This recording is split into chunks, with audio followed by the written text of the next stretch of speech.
মানে বাচ্চা থেকে বুড়ো বাড়ির সবার হাত পা পুরো শুকিয়ে গেছে, এটাকে ঠিক করুন, মানে ঠিক করবো কি করে সেটা বলুন। প্রথম হচ্ছে স্কিনটা যত্নের জায়গা, যেটা আমি সবসময় বলি।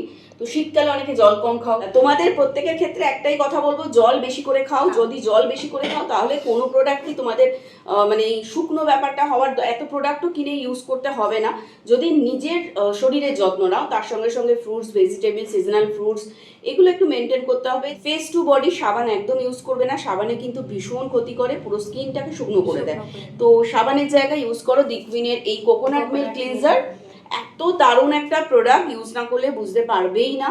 তো এটা দিয়ে ফেস টু বডি ওয়াশ করো। আর আমাদের কস্তুরি হলুদের বডি ক্রিম, এটা কিন্তু লোশন না। কস্তুরি হলুদ যদি প্রতিদিন ব্যবহার করো, স্কিনটা কত সুন্দর হয়ে উঠবে।